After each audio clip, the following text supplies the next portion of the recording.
Good evening, SM viewers. This is Satellite Media. We are going to be looking at cholera outbreak in Nigeria.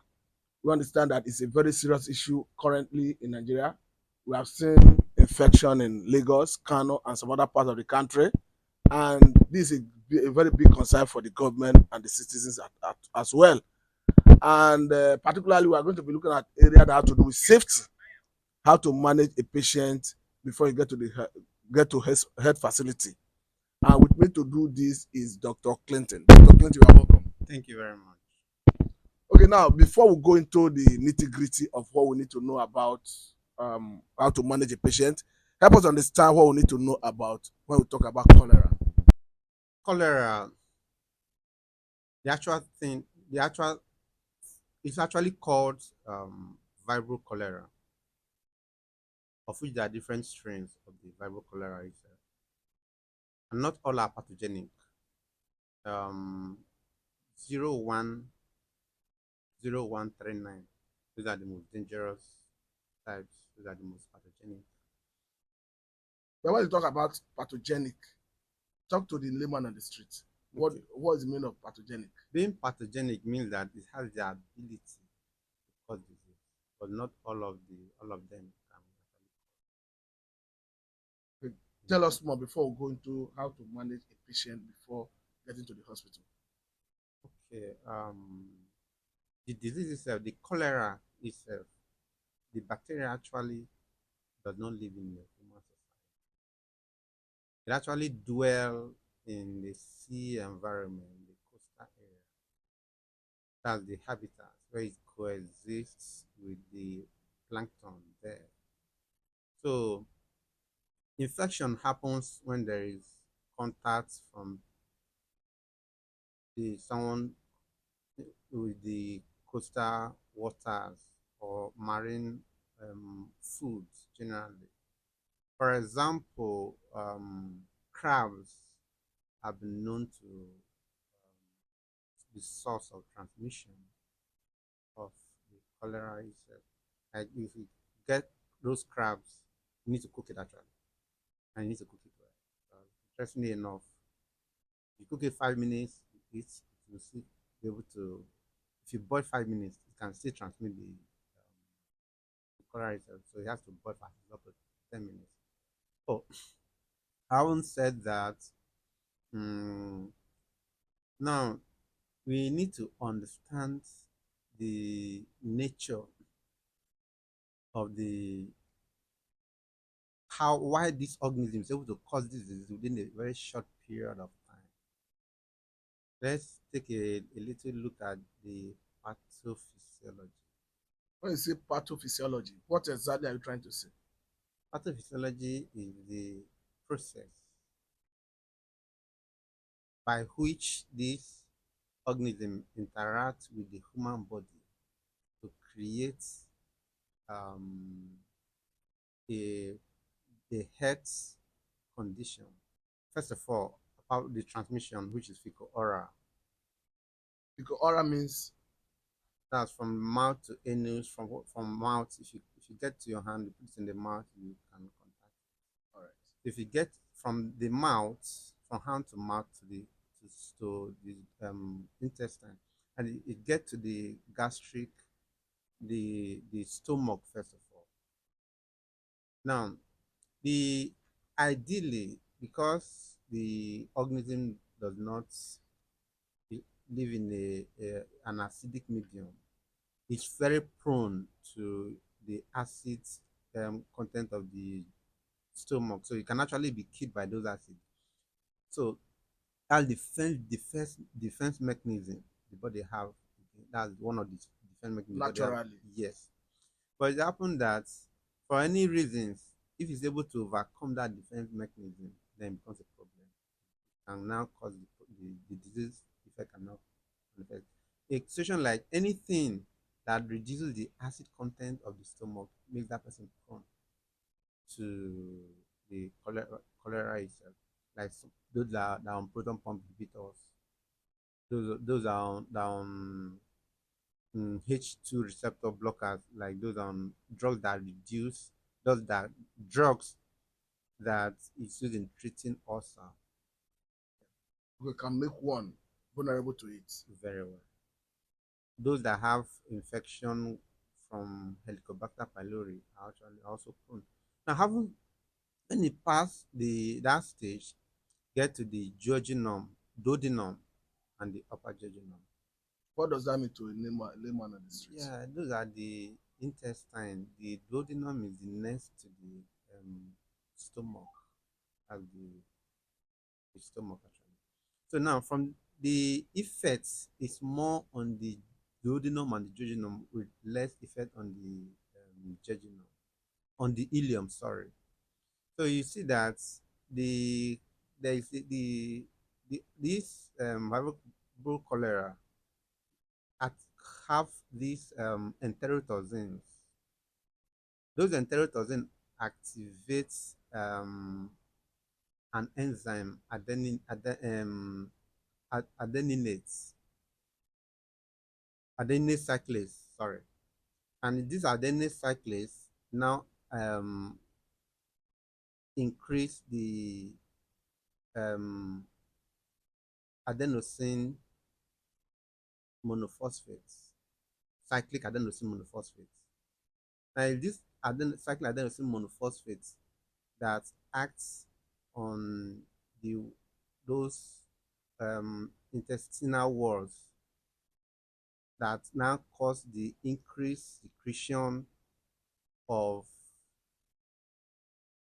of the um, chlorides and and sodium. So eventually, though the lower part of the intestine is not secreting, it's absorbing, but over time, the quantity of the fluid that is coming out will overwhelm the absorption capacity of the lower bowels. So when that happens, it becomes like serious life threatening. So you see that it can be a very rapidly progressing disease. So in within short period of time, the person can go into dehydration and force of water loss and acidosis because of bicarbonate loss. So in situation like this, urgent attention needs to be taken for fluids resuscitation. This person is not in the hospital setting. Yeah, person needs to get a quick help. Can take ORS for example. What do you mean ORS? Tell us so that somebody who is a medical personnel can understand what you mean by ORS. ORS is oral rehydration therapy. That's salt sugar solution. Put salt, Okay, that sugar, will give the person put it energy. in yes, to replace lost electrolyte and yes. Okay, now I think the very important part of this conversation has to do with how to manage a patient in the absence of a doctor before getting to the nearest health facility. Yes, it's still part of what I've said. Actually, what I've what you will do first of all, if you somebody comes with features acute watery diarrhea or with vomiting as well, even without vomiting, the person you have to take take salt, sugar, mix it together in water. The person should drink a lot of it while he's getting prepared to go to the hospital. Does it have any quantity or is it or just with discretion?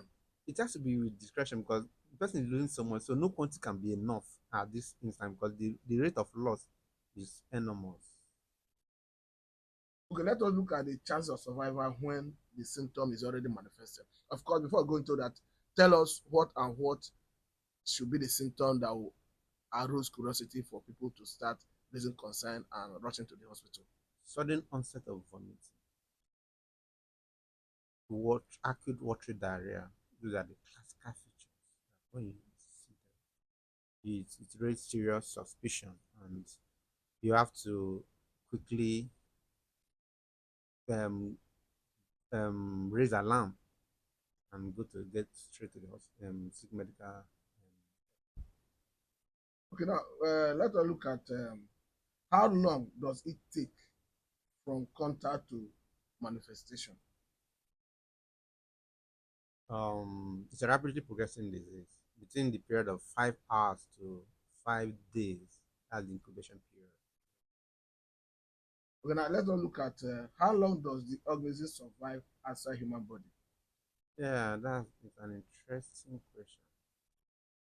We need to understand the nature of organs a little bit. So, like I earlier said when I first started, the organism um, doesn't live in live in a salty and, and high temperature.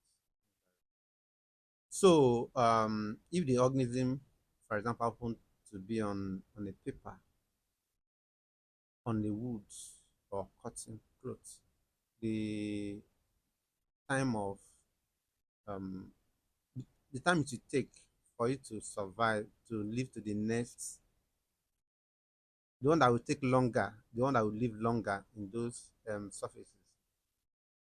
That's now the one on the just on a plain on a paper, on a paper or just table. That one will live that one is short lived, just within period of 1 hour. That one cannot survive more than 1 hour from research.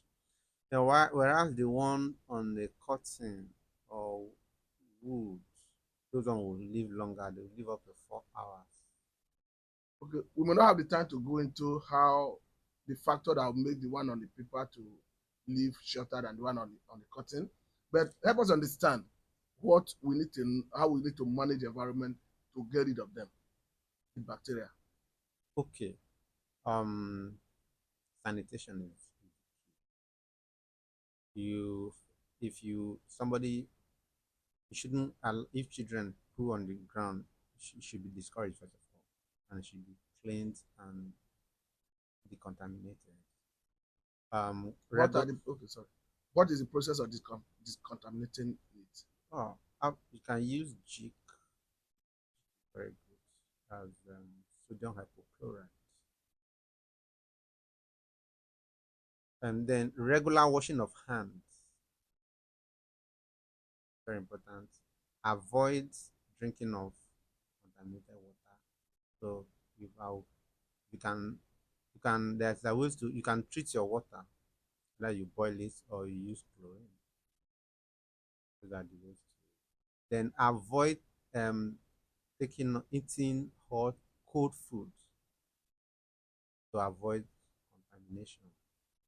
Then anyone that has features that comes with features of diarrhea or vomiting should not be allowed to prepare food for others to avoid possible. Okay, now if we are, Then, sorry, um, caution should be taken when eating seafoods. If you want to do that, you have to cook it very well for a long period. Then, food from vegetables should be properly processed, cooked to avoid contamination from all those other stuff. And raw food should be careful, wash it very well. okay, now I was to ask when you talk about temperature that one should avoid eating food that is cold. Let us look at the temperature that the Okay, go bacteria ahead. cannot survive. Interestingly enough, the bacteria can survive in a very hot temperature. Um, even if you like rightly said, if you boil, if it's in a crab, it have been investigated, studied very well. You take a crab, you boil that crab for 5 minutes. Now you want to eat the crab. That can still transmit the infection. But for the what we recommend is what you are boiling, let it boil up to 10 minutes so to be able to kill the whole of it because the organism live in a very high temperature environment. But now, let me take you back to when you talk about rate of survival on a plain paper and on a cotton. Is this something you want to give us knowledge about? Why it lasts more on a cotton? Okay. The interesting thing is, for example, nutrients. If it's on the plain paper, it's actually going to um, die of no nutrients. Basically, from the research, that's what I can say. It's basically based on nutrients. On the plain paper, there's actually not going to be any nutrient for it. Whereas on the cotton outdoor, there should be some nutrient that should be able to feed on. to feed on. Yes, that's the main thing. I So think so okay. so it should not be able to multiply. Once it's able to multiply, will begin to increase the number to not die. But once there's no nutrient, the ones living will die. So it's not Okay, multiplication is what keeps it going. yes, And on a plain sheet, it is difficult to multiply because there's no no nutrients. nutrient. Yes. Okay, I think this is a good place to let it go. I think this is a good place to let it go. Okay. I must say a very big thank you for your time. This is Satellite Media, Dr. Clinton. I must say a very big thank you All right. Thank for you. educating us Nigerians on what we need to do to prevent cholera. As you can see, that it's already in some part of the country. Once again, thank you very much. All right. My pleasure.